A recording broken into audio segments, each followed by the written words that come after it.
Hello Facebook, hello YouTube, what's up everybody? Happy Easter, Resurrection Sunday. Hope you guys are having a great day today.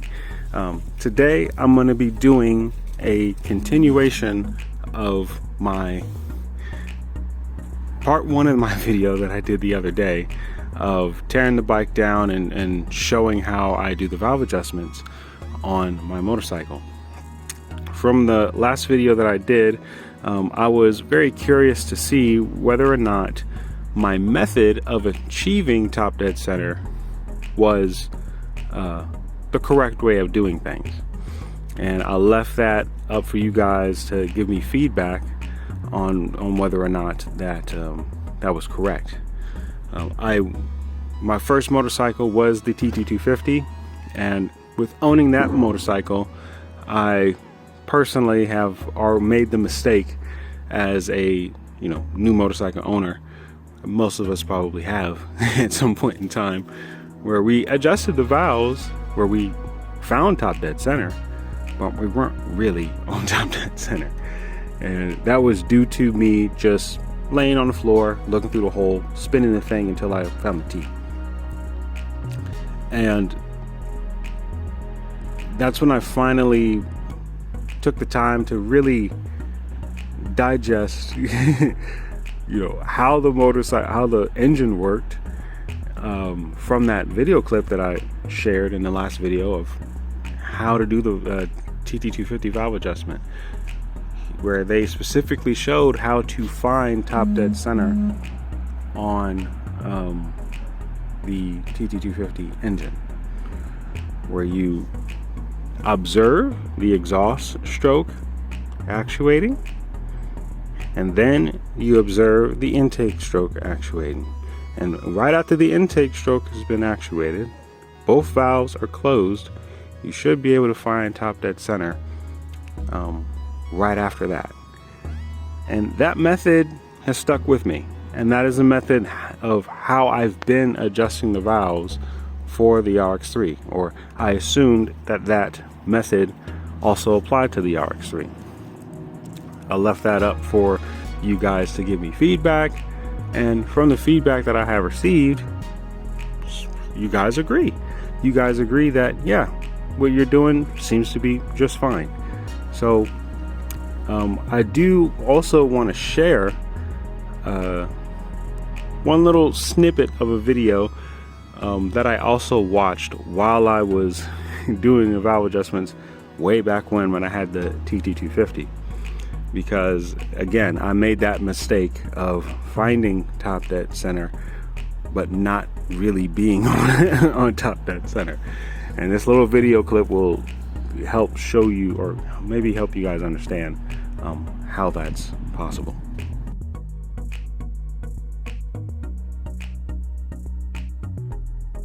And how do you bring the motor to top dead center? How do you bring the engine to top dead center? It really depends on how you do it in practice, depends on your manufacturer, depends on your engine. This is a Honda CBF 150 motorcycle engine, and in other countries it's called a Honda CG Titan or Honda Unicorn, I guess, if you want to know. And in this bike there are two openings, and one opening lets us to rotate the engine, to manipulate the engine, and the other opening lets us to see the markings on the flywheel to check if the engine is at top dead center. Some markings will appear here. I guess I missed it. And let me bring it a bit back. Should be, yeah. And the manufacturer says that if that T marking on the flywheel is if you match this little notch with that T, that it says that you achieve top dead center. But did you really achieve it? There is a bit of a hint here. If you match these two you either get the top dead center or you are in the exhaust stroke. So how do you see if you are at top dead center or if you are at exhaust stroke? Then you should go check your valves. Let me adjust my camera, and I already removed my top cover to see my valves, and this is my exhaust valve and this is my intake valve. And right now my engine is at top dead center. So how do we understand? There shouldn't be any compression on the valve springs. How do you understand that? These rocker arms should have a bit of play, a bit of game in them. This is actually necessary. And as you can see from the noise, from the sound, you can understand that they have no compression on them. So now at the moment engine is at top dead center. So I will show you how you can get fooled by the notch while the engine is on exhaust stroke. So I will continue turning the flywheel with the socket, and as I turn it, the engine will go from compression stroke, and in the top dead center, as I said, in top dead center is engine is in compression stroke.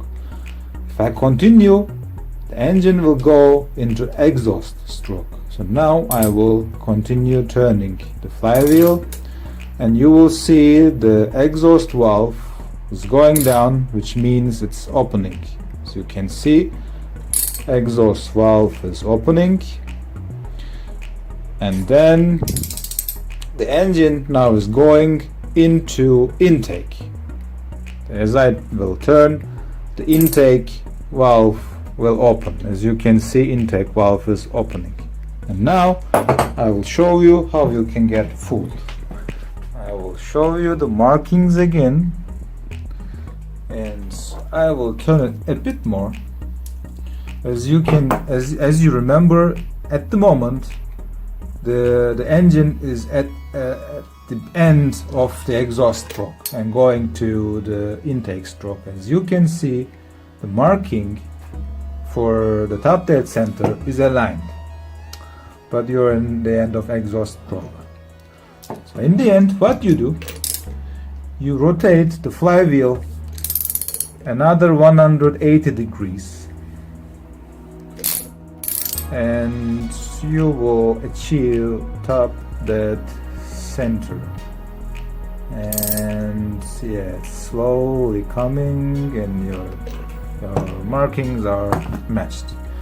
And I guess this is how you get top dead center.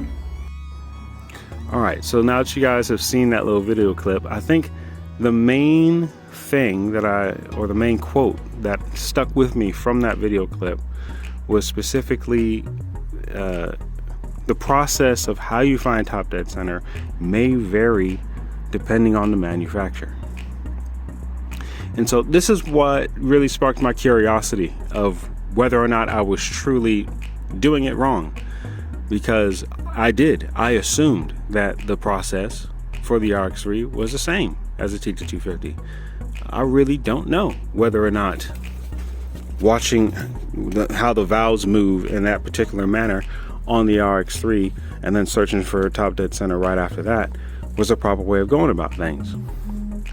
So this is pretty much why it was that I put the video up to be critiqued, because maybe the RX3 engine is designed differently. Maybe the RX3 engine, there's a particular way that a particular amount of revolutions you have to spin before you truly get the top dead center, or to the combustion, or not the combustion, the compression stroke. Yeah, excuse me. But nonetheless, I'm going to just show you guys one more time how it is that I find top dead center. Okay, so I'm just going to spin this down here, and you know, counterclockwise rotation. You always want to spin it in a counterclockwise rotation. And we're just going to watch what happens with the valves. You guys can see. Okay, there's the exhaust valves. Spinning. Okay. All right. Deactivated. And we're going to go to this side, the intake side. All right. We're going to watch. Spinning it. Going down. All right. Both valves are closed. That one's closed. Okay, they're both closed. And then I go down and I look to see where we're at and whether or not we can reach top dead center. So I spin it very slowly.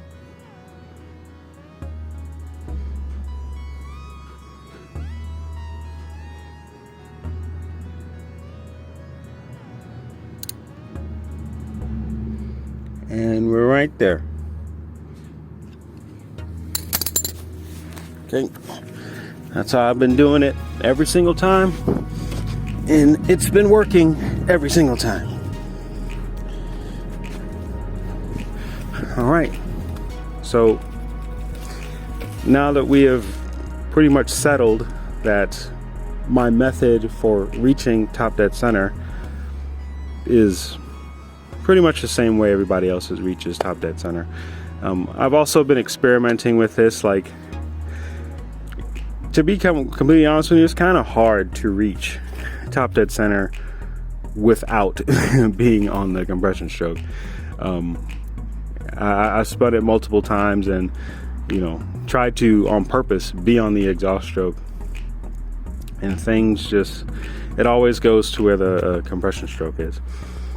But anyway, I'm going to go ahead and now document specifically how I adjust the valves, and I'm going to be switching to, my goodness, I'm going to be switching to my chest mounted camera,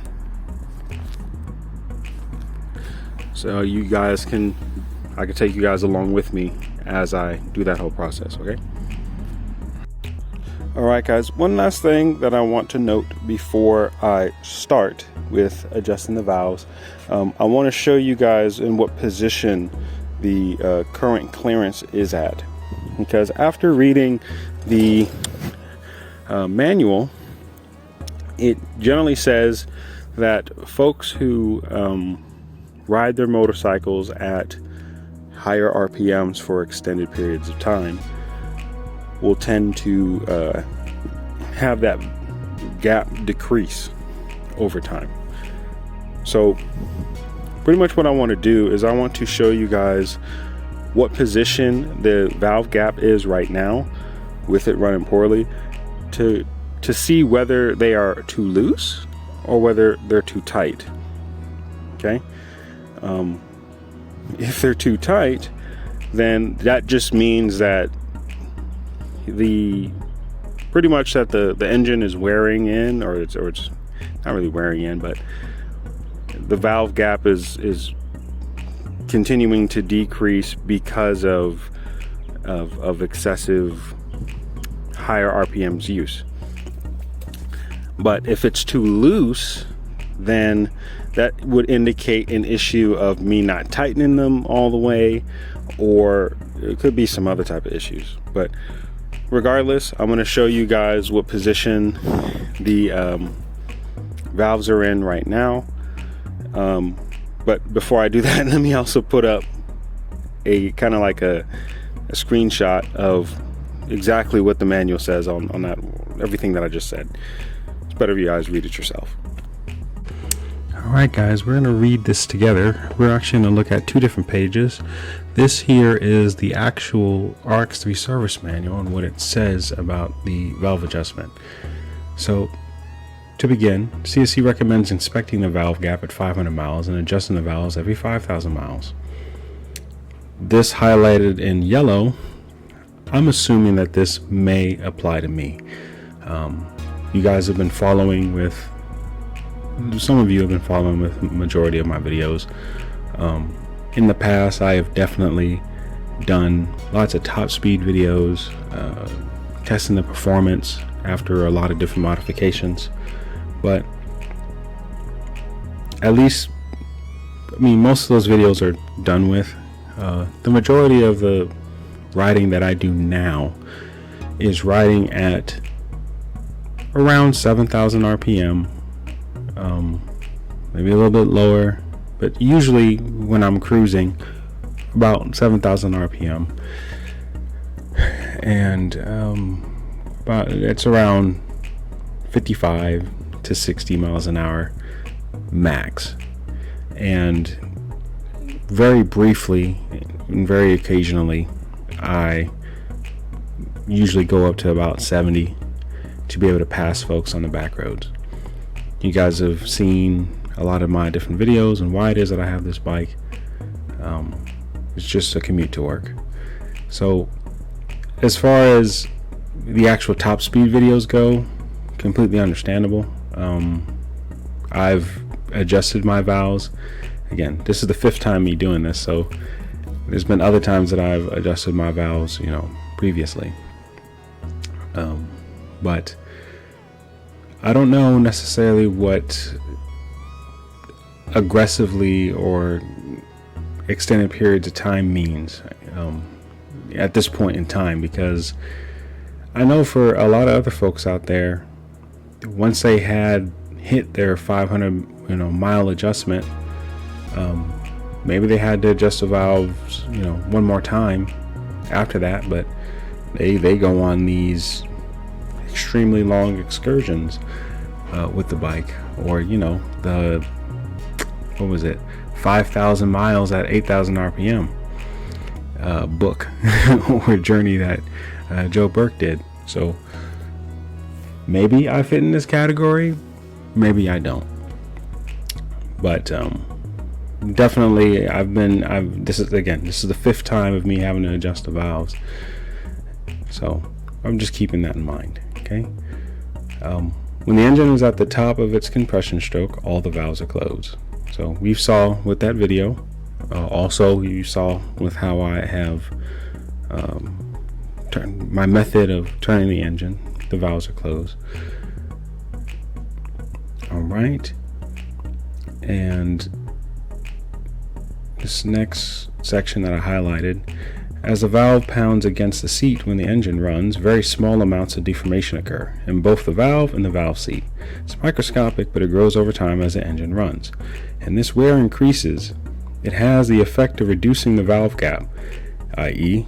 the clearance, built into the valve train to account for thermal expansion as the engine warms up. What happens is that as this wear occurs, the valve actually moves higher until the cylinder head, and the valve gap decreases. Very important. So as the engine's running normally, you're going to have wear over time. That wear can be accelerated if you are riding at high RPM for extended periods of time. But however, that wear is normal. Okay? But if it goes beyond the acceptable limits without adjusting them, the valve gap grows smaller and smaller, and ultimately this well will result in the valve being held off the seat when combustion occurs. When this condition exists, hot burning gases escape around the valve sealing area. Ultimately, these burning gases will destroy the valve on the seat. This is what happens when a valve burns. Okay, so basically, pretty much what I'm trying to get from this little section here is, when it comes to my valves, or what I'm going to show when it comes to my valves, is I want to know whether or not the valves are too tight, meaning that the gap is growing smaller and smaller like it normally should, or whether or not the gap is going to be too large. That would then indicate, well, something else. Either me not tightening it down hard enough, or again, it just could be something else. Who knows? But if it's just too tight, then I guess this is just could be within the acceptable limits of normal wear. But yeah, next little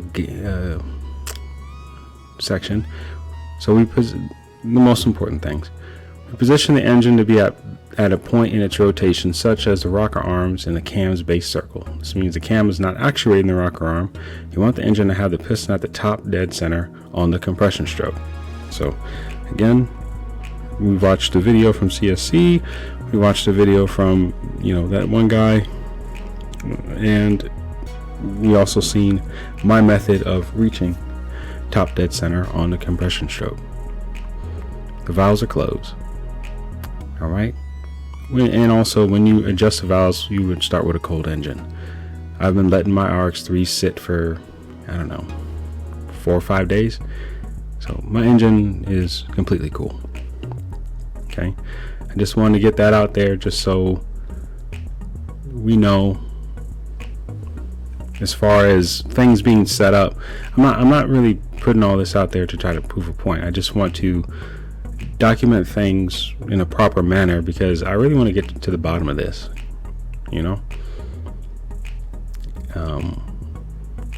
because I'm, especially now that I've gotten the response back from my first video that the way that I'm reaching top dead center is correct.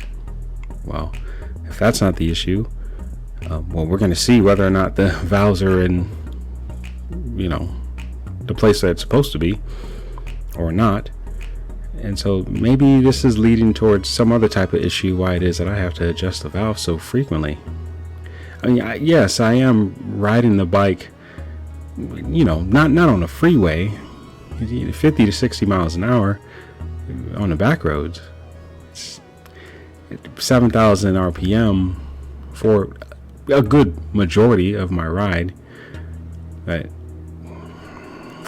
again, folks have ridden this bike at 8,000 RPM for 5,000 miles.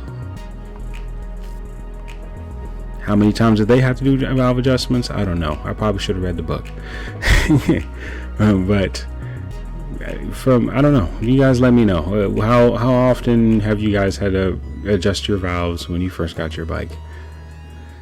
All right. And then the last thing I want to look at is, as far as the valve change tolerances are concerned, since 2016, the valve gaps have been changed from 0.4 millimeters and 0.6 millimeters to 0.6 to 0.8 millimeters to reflect the new 5,000 mile valve adjustment intervals. All right. Okay, so now that you guys have read that, or maybe that we read it together, we're going to go ahead and see where the valves are at right now. So this, as you probably read in the manual, okay, if I can see it. All right, just 0.06 millimeters. Okay, this is the small. This is like the small one. So this should fit if they're adjusted properly. So we're going to take a look. We're going to go in here. Let me get this out the way. I usually move this out the way because it's just in the way. All right. Now with that out the way,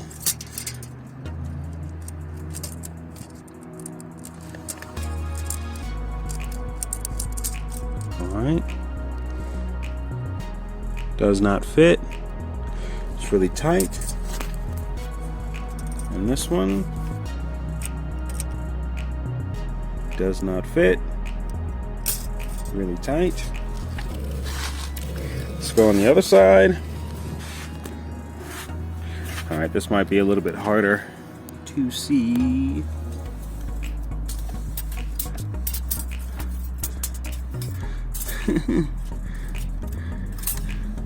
Alright, I might switch to my other camera.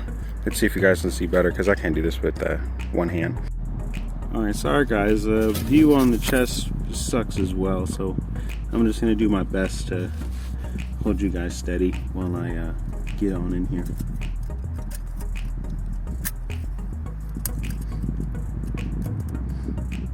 Okay. Oh, my hand's blocking. But as you guys can see, this one is also too tight. And that one in the... Come on. Maybe I can get you guys up here. Hold on, let me position my hand first. Okay. I don't know how well you guys can see that, but try my best here. And that one's too tight as well.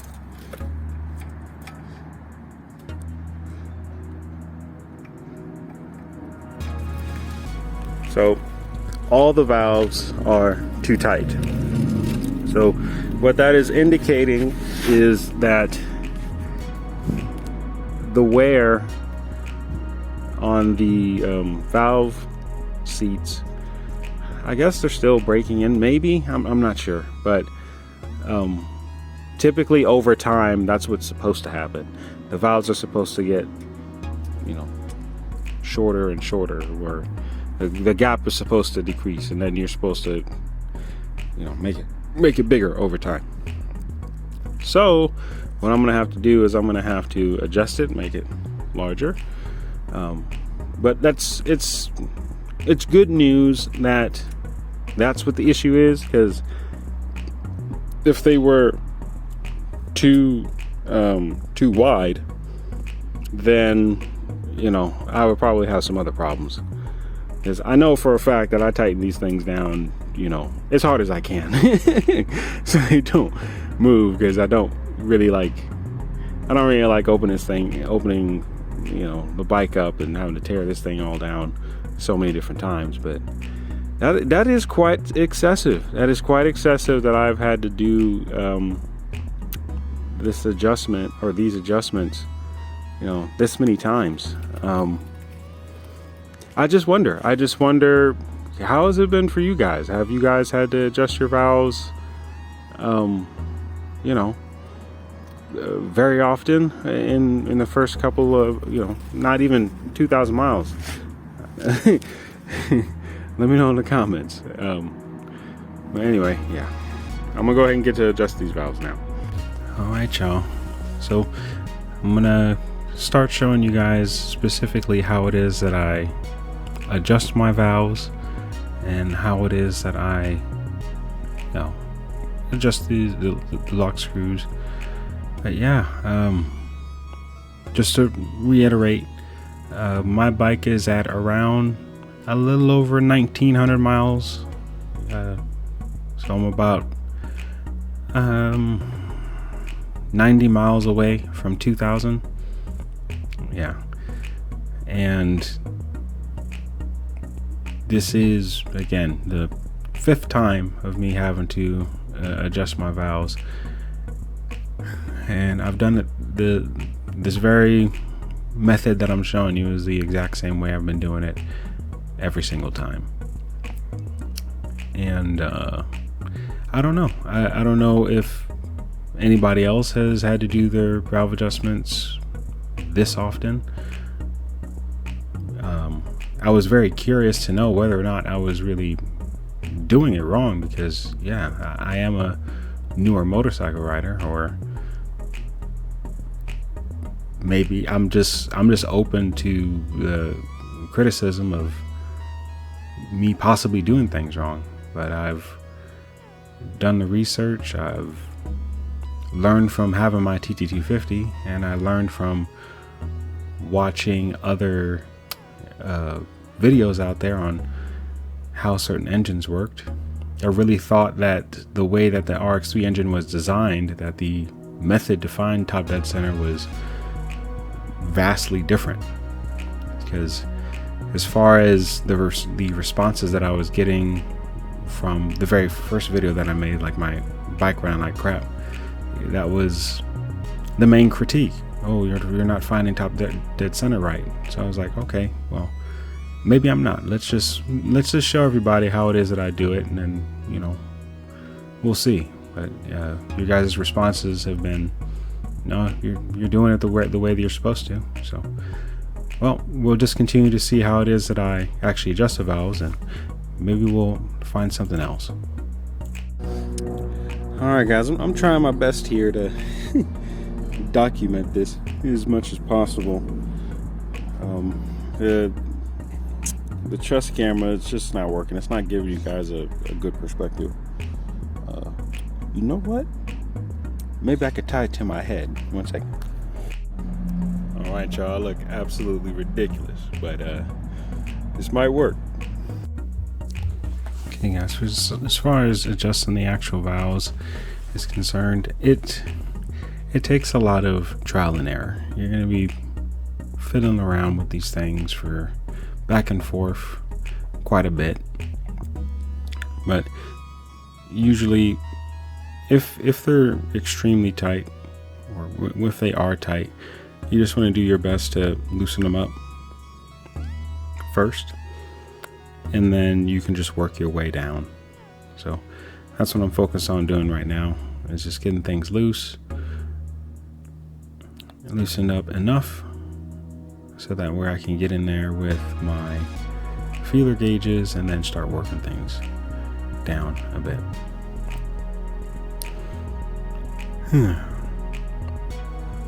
Yeah, I really do appreciate the folks that have given feedback thus far, as far as trying to troubleshoot this issue. I don't know. I feel that,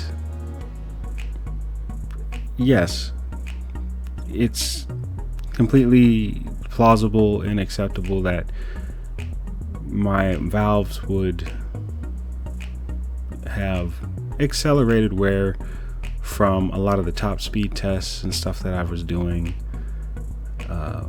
you know, way back when, but that was like 600 miles ago. And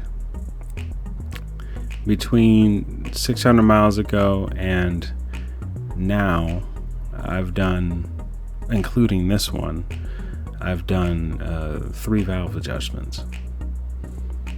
So I did, my first valve adjustment was, I think at, well, yeah, it was at 500 miles, obviously. And then my next one, I don't really remember, but it might have been right before 1,000 miles. And then I've had 2 from the one that I did when the bolt was loose, or not loose, when the bolt got stripped. That's when I was doing the 3rd one, and then very shortly thereafter I had to do another one. And now I'm doing my 5th one, and each time that I've done them, you know, the valves were just not where they needed to be. So as far as like excessive RPMs are concerned, I don't know, I just don't get it. Because again, a lot of other folks have ridden this bike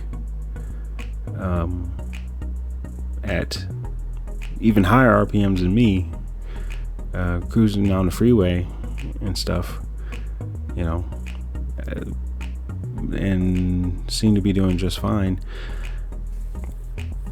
I'm on the back roads again at majority of the time 7,000 at you know, maximum, maybe even 7,500. I'm generally in between 50 to 60 miles an hour GPS. So I hover around 7,000 RPM, just cruising. I just use this bike as a commuter bike. I don't go on the freeway. I don't do any of that other kind of stuff. I did a lot of top speed tests in the past, just to document stuff for you guys, and to document all the different upgrades that I did and how it affected the overall performance. And I've had to, like I said, I've had to do the valve adjustment back then for that. But now I'm just using the bike as it, for its intended purpose of why I bought it, which is just to go back and forth from work. And yeah.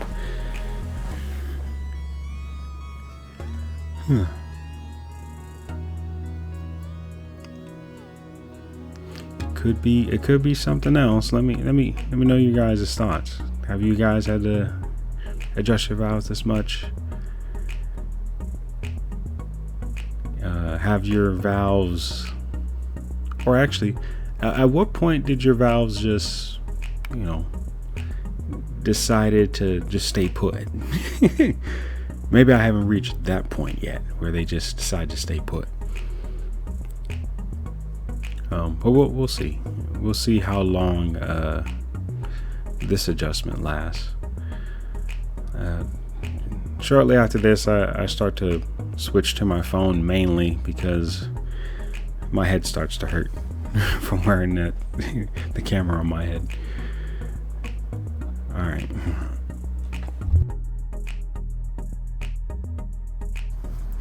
All right. Sorry, guys. I took the camera off my head for a second because it started to hurt my head, digging into my skin. But there's one thing I wanted to point out here. Also, when you're at top dead center, you should be able to rock the rocker arms a little bit. I know you can't really hear it, but all right. So I had to switch back to the other camera because my phone started to overheat, and I usually always mute the audio on the other camera because it's not always the best. So I was just trying to illustrate that at top dead center, just like it was shown in the video, you should have a little bit of free play in your rocker arms. So I was demonstrating that here. Just a little extra assurance that that's what it should be.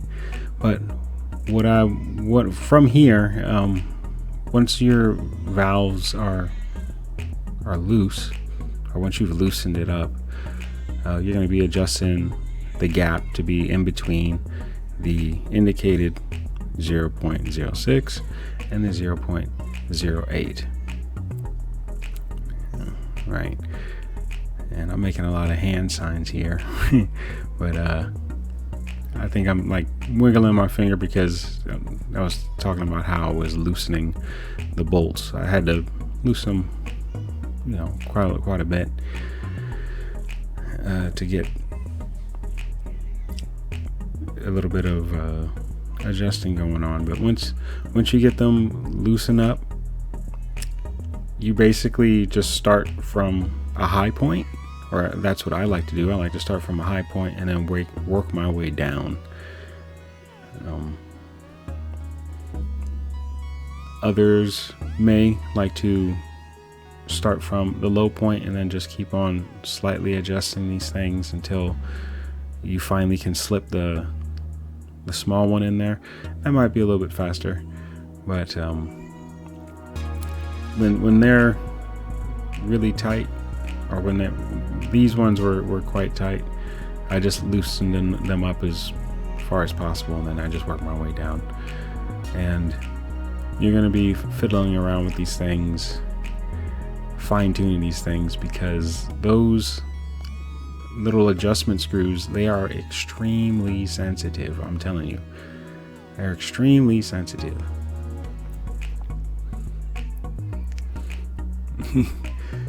Like 1 degree and it's thrown off. Right? Yeah, so just more and more trial and error, taking my time until I finally get it right.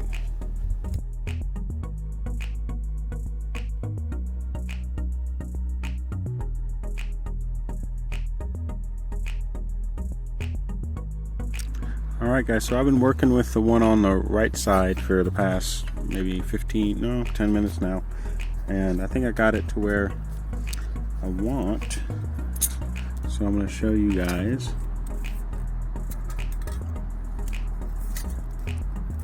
Okay, that's a 0.6, by the way. It's supposed to fit in. And the 0.8.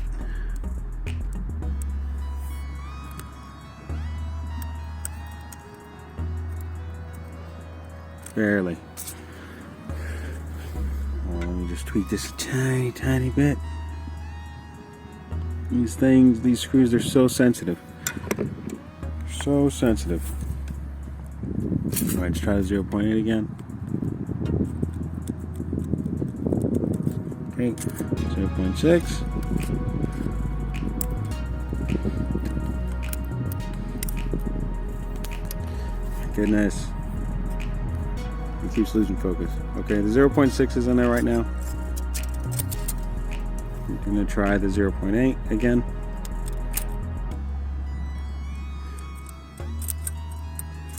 Alright.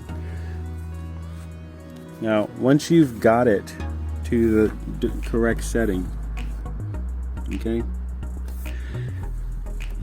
what I try to do is I try to use my Phillips head screwdriver and hold it in place while I then use the open-ended wrench to tighten it down as hard as I can. And so that's what I'm going to do, and then we'll recheck you know, the valve adjustment once I got that done. All right, I tightened it down. I rechecked with the 0.6 millimeter is in there. It fits. And then just for reference, it'll zoom in. The 0.08.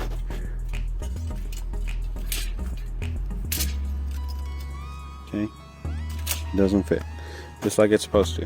All right, so you pretty much repeat that process over for every single valve, and that's the process that I go through. I make sure that all the slack is taken up by pushing up on the rocker arm, and then I properly adjust it for each one.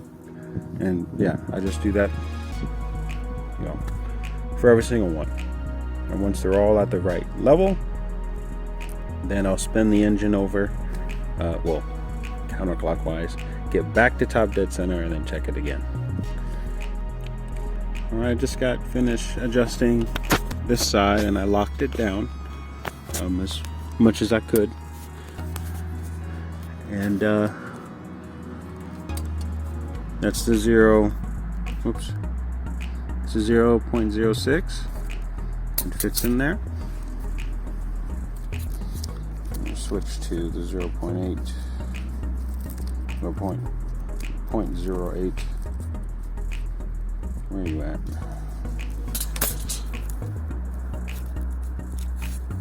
Okay, here we go.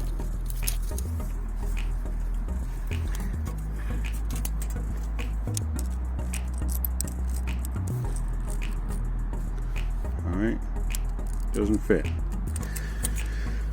So that's where that needs to be. So the intake side is done for now. We're going to go to the exhaust side, get those plugged down, and then we're going to spin the engine over and do it again. Alright, you guys, filming the exhaust side is pretty difficult, but I have them almost set, pretty much set to where I want it to be, and I just wanted to illustrate this, that it's quite difficult trying to you know, hold the screwdriver in place. So with this one, you're just gonna have to fiddle around with it, do some hand jujitsu, and do your best to try to get it down there. I found that kind of sticking the screwdriver in like this,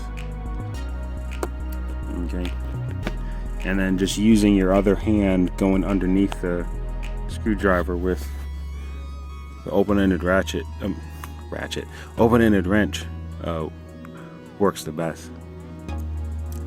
but it really depends on which orientation that screw is in as well. So you'll with the exhaust side, you're probably going to fiddle around with it quite a bit, but once you tighten it all the way down, check it and check it frequently, because you may be off a little bit. And yeah, but just keep fiddling around with it and you'll eventually get it. All right, y'all. I actually undid the radiator hose here and just let the radiator hang so I can get a lot better clearance in there. But I think I got it to where I want it to be. Let me switch back to the proper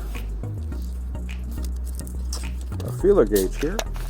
Okay, so for reference again, 006, 008. We're going to do the 006 first. Alright, let me zoom in here.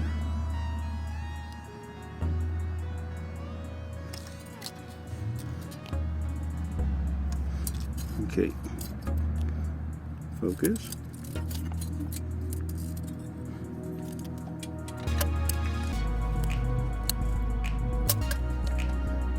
Okay, 006 fits.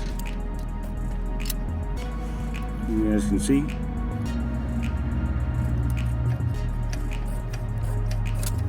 All right.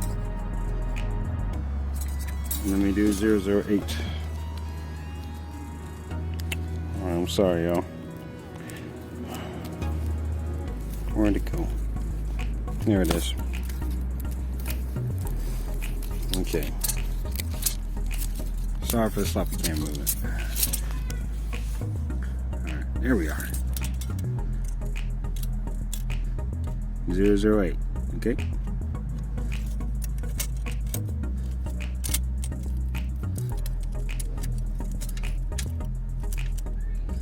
It's a no-go. Okay. No-go. Alright, so that one's set. I will go on to the last one. So give me a moment. Which is, and the last one is really the most painful one because it's furthest away and yeah, tight space. Alright, for that one in the back, it took a little bit more time, but I was fortunate enough to, you see the orientation of the locks with the little adjuster screw. So if you're fortunate enough, you can actually just go through the frame like so, like that, and you can kind of put your screwdriver through here, like such,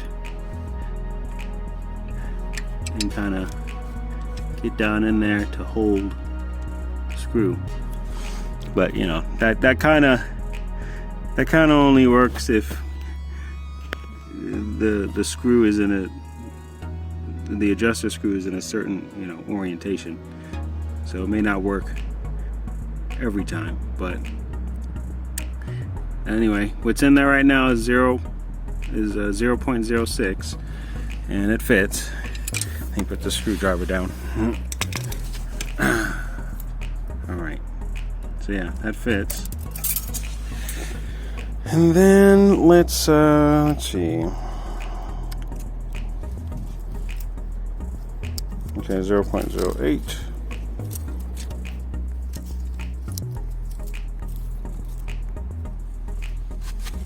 All right, got that in there. All right, so let's zoom in.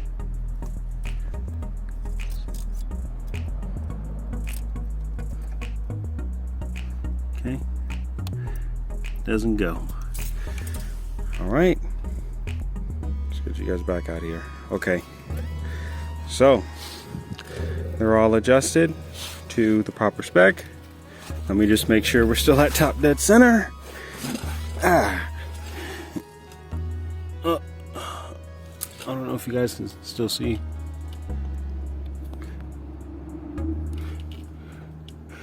But we're still at top dead center.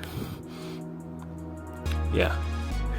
So now I'm going to spin the engine over a couple of times, pretty much doing the same process, watching how the valves open and close, and you know, get back to top dead center on the compression stroke, and then I'll measure them again. All right, I spun the engine over once, and I'm gonna go ahead and check the clearances again, starting with 0.08.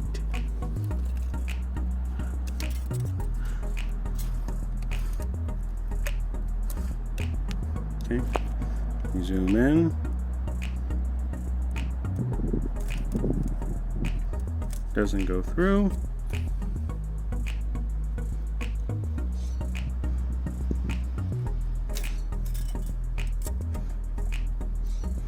Doesn't go through. And zoom out.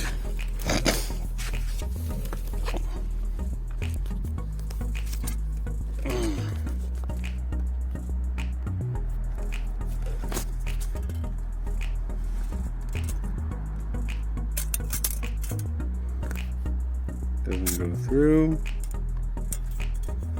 and doesn't go through. So now let me get the 0.06. 1 second.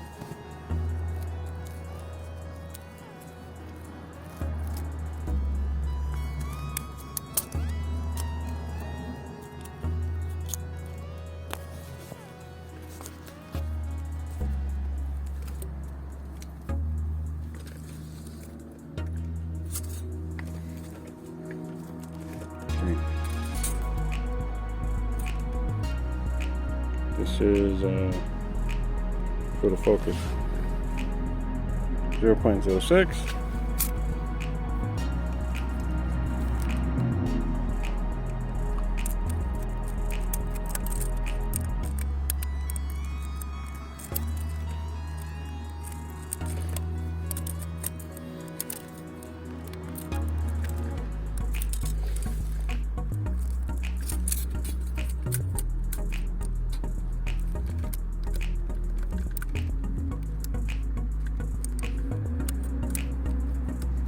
My bad. Sorry about that. Oh no, we got glare.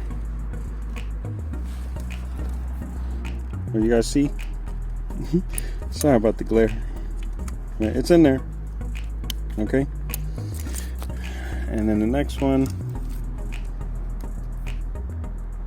Okay, in there. Alright. Let's go back over here. Switch hands. All right, focus.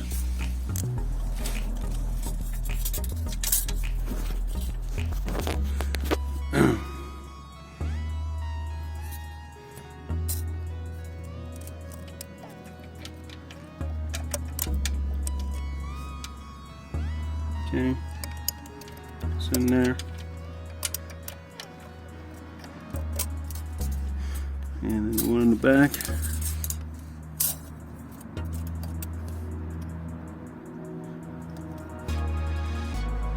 Focus. All right. You guys can see it's in there.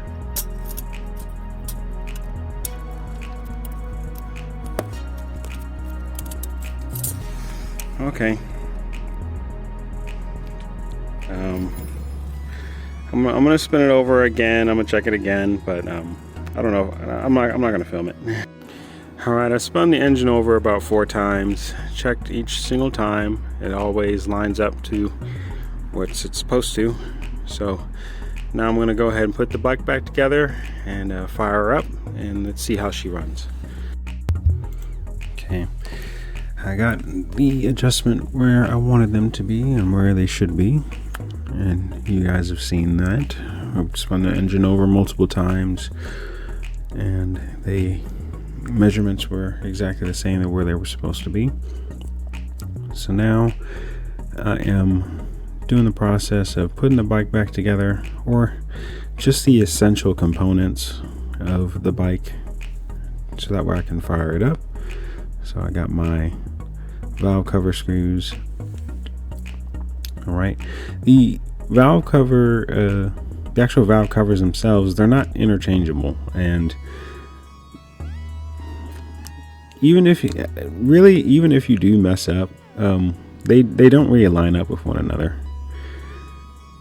So you can, just by fiddling around with it, they're supposed to go on in one way, and there's a little arrow indicator that says up on it.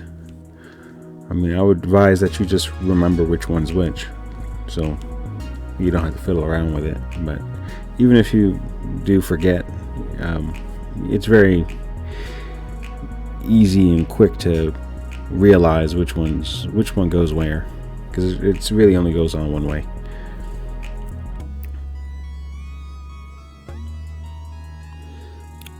Right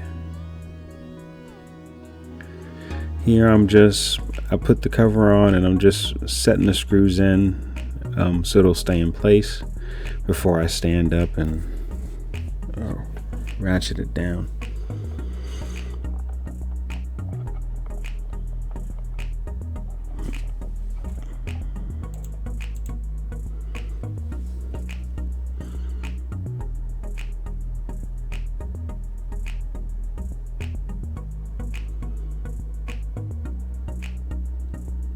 All right.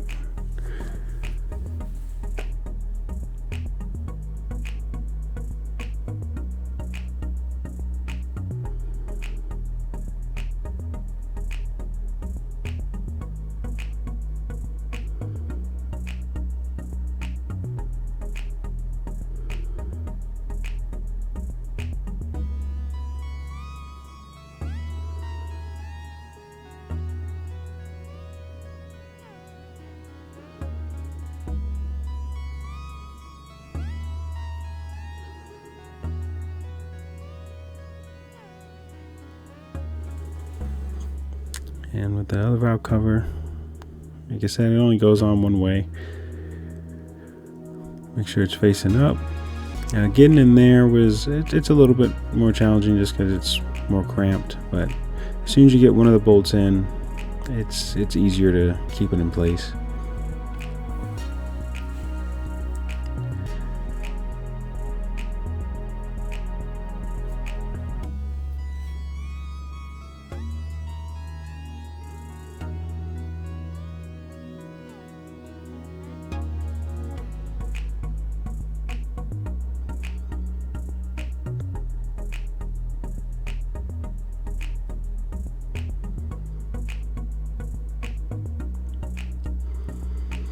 Yeah, I really wasn't checking on the camera angle, but you guys really can't see anything anyway.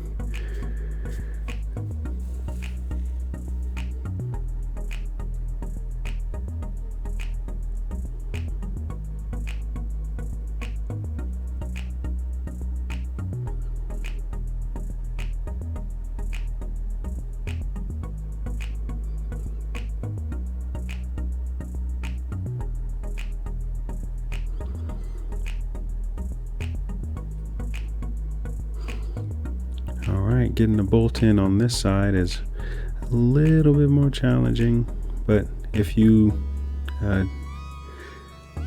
undid that little spot that I was talking about that you can push back to fit the flex head ratchet in, that gives you a little bit more clearance to get the bolt in there. It is a pretty long bolt, so it's kind of necessary. Yeah, you just spin it in by hand. I'm just putting everything in by hand at the moment, and then I'll get the proper ratchets to tighten things down.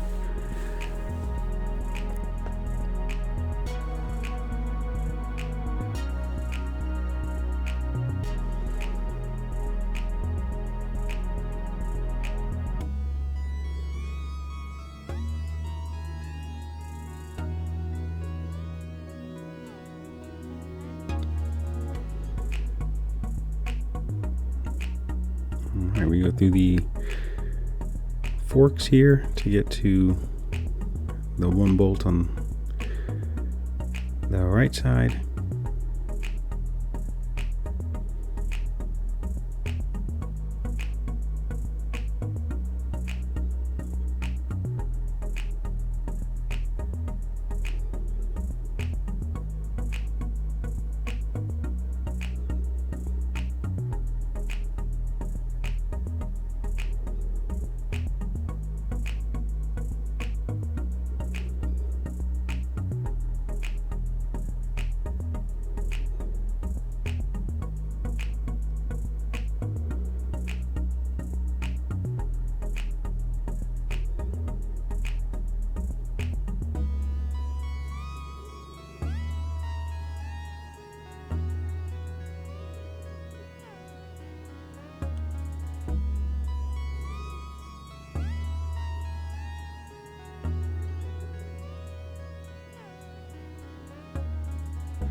All right, now I get the flex head ratchet in there.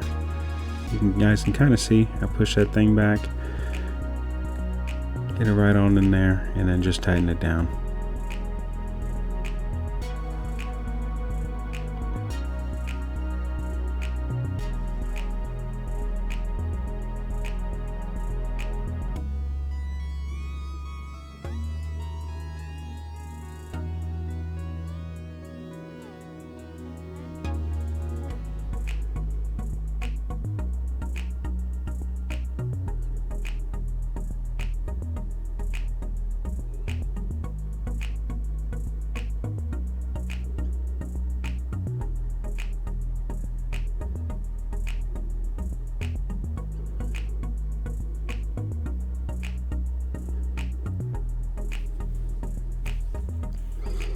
Alright, all the valve covers are tightened up. Next is to get the radiators in place.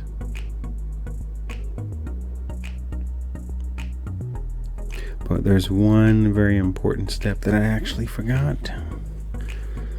And we'll get to that in just a moment.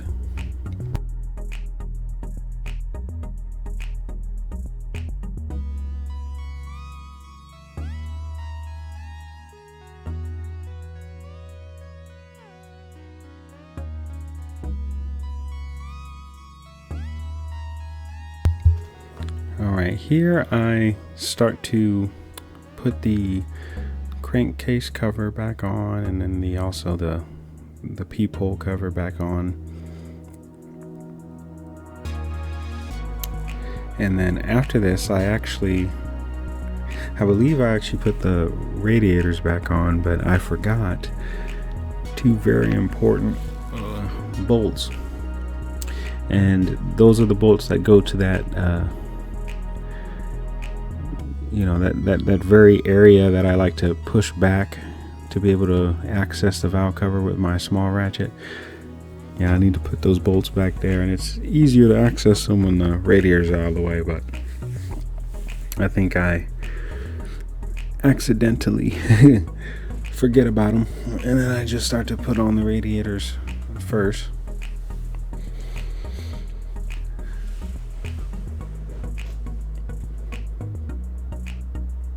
But no big sweat. It's quite easy to at least on the right side of the bike, it's easy enough to move it back out of the way. On the left side of the bike, which is what I'm sitting on right now, it's not as simple to move that radiator back, because, well, you still can, but you just have to undo the radiator hose again, and because the radiator hose is like, I really didn't want to deal with all that.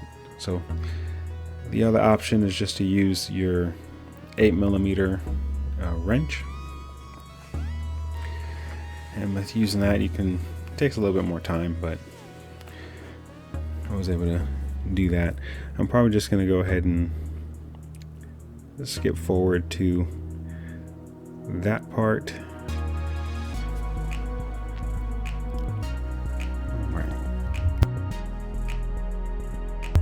Alright, I'm going to start speeding the rest of this video up. It's starting to get a little bit too long. But I fished the bolt up in there and tighten that down real quick. We move on to the other side. We tighten up the other side as well. The top is already tight enough.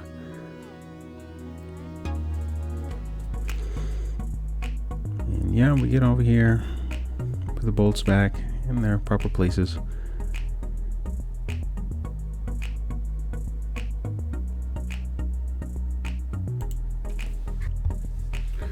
Alright, after finishing up with bolting down the radiator, the next thing I do is I grab the socket for the spark plug, and I put the spark plug back in.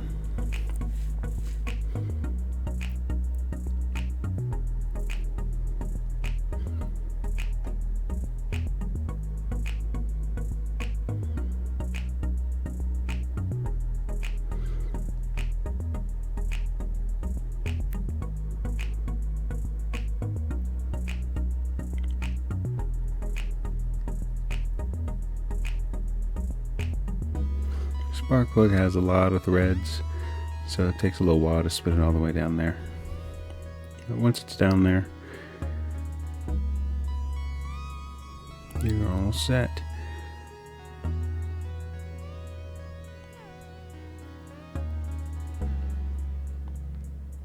And this is alright, so I got that bolt that I was talking about on me. You want to put the long one, so the long one is going to go on the right side, but the short one's going to go on the left side. At first I thought, let me go ahead and undo the radiator, but then I thought, you know what, I didn't want to do that, and just was going to get the wrench. Or I was going to try to use my small flex head ratchet first. Maybe it would fit, but it didn't. So I just used the wrench instead. And I first got it in there by hand, and then I just got the wrench and did it the rest of the way.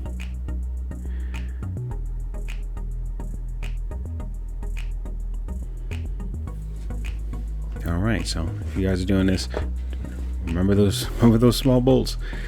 It's better to do those first before you at this point I start to put the gas tank back in. I plug up those two electrical connections, and then that one hose that goes to that like vent canister, I actually thought I broke it. I really didn't. So yeah, the little stem is just dark gray, and I mistook it for a broken off piece of the rubber hose. So I go ahead and get my funnel, and I get ready to fill the gas tank up. Alright, I pick up the gas tank, got my funnel ready, and I open things up and I pour it on in. I actually didn't lose as much gas as I thought. I still had 1 bar left, so I didn't spill as much gas after all. Alright, we got all the essential systems all hooked up and ready to go. I got gas in the tank. We're going to go ahead and fire her up. We're going to see how she sounds like.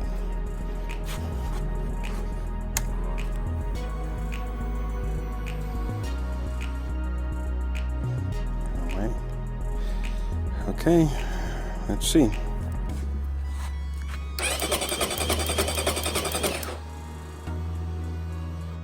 And the fuel pump probably has to cycle a little bit.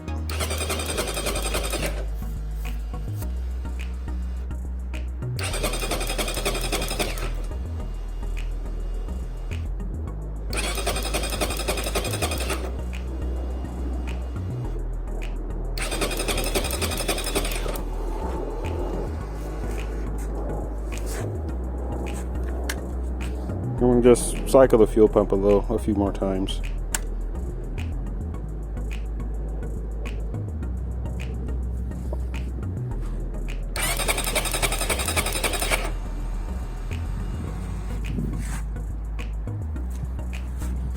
Oh my goodness.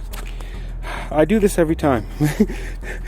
Duh, you gotta plug up the spark plug wire, or else it's not gonna fire. Every time, bro, I do this every single time. I swear.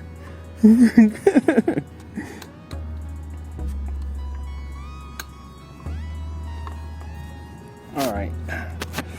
Why do I keep forgetting the spark plug wire? I don't know. All right, spark plug wire is on. Okay, let's go now. Okay.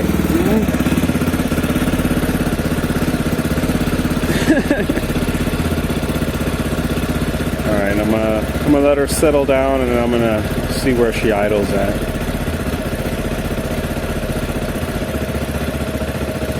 Because that idle is going to tell me, you know, whether things are going the way they should, or things are still being kind of meh. Alright, she's warmed up. She's warming up.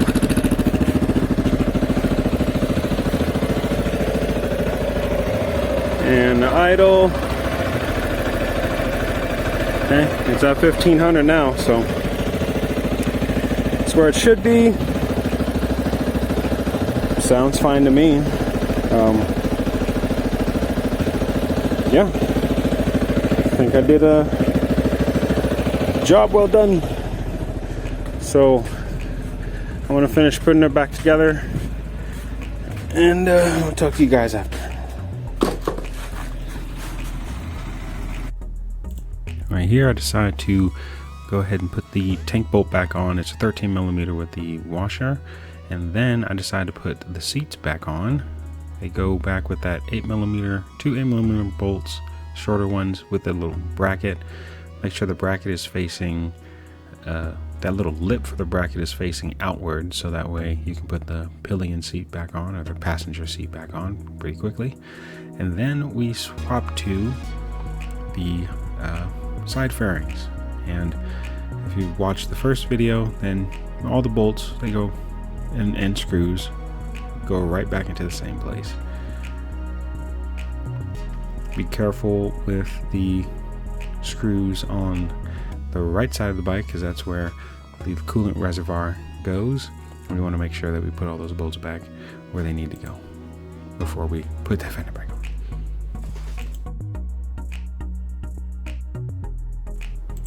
Alright, once you've gotten the both fairings on both sides pretty much locked in place with the other bolts and screws, the hex bolts that go onto the gas tank, you're going to have to kind of pull back on the fairings a little bit, kind of tug on them a little bit to get the holes to line up. And then once you get the screw in there, it'll stay put, and then you can tighten it back down. You can do it the other way, where you do those bolts first if you want to, but this is just the way that I do it.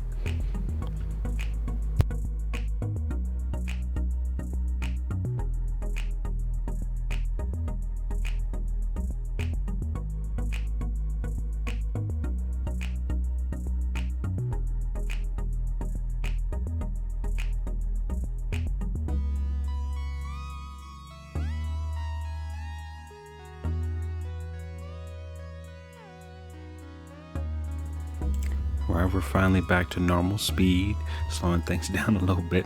Got everything back together. Fire her up. I've got 1 bar gas in there, and we go ahead and just take it for a spin up and down the block. Nothing too crazy.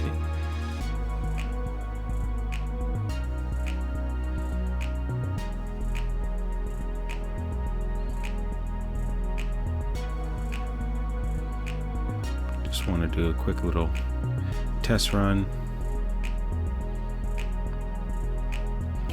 I'm kind of digging this this chest mount view. Well, your guys' view is kind of blocked by my massive windscreen. I mean, it's extended because I'm so tall.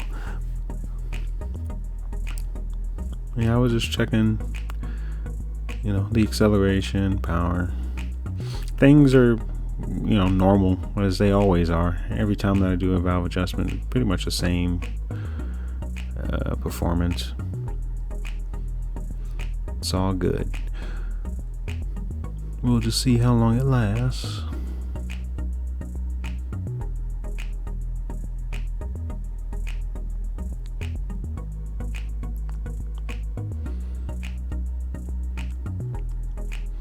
No weird noises, no.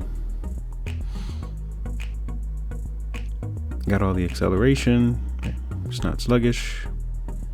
Yeah, everything seems fine.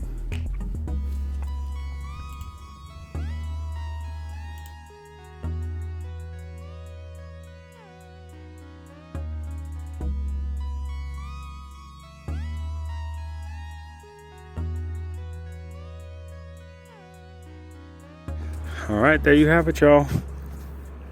We did a little ride along. Let me guys know how you feel about that, the new camera angle. Yeah, chest mounted camera for ride-alongs. I think it's a little, maybe it's a little bit better. You guys got a better view of what I got going on the dash. But yeah, everything checked out as usual. Chain is in tension. I mean, I don't really suspect that's gonna move. anytime soon. and everything else, I mean, sound and exhaust sounds great. It idles the way it's supposed to. Power is there, acceleration's there. We'll just see how long this valve adjustment lasts. Well, yeah, all right. Stay safe out there, you guys. Peace.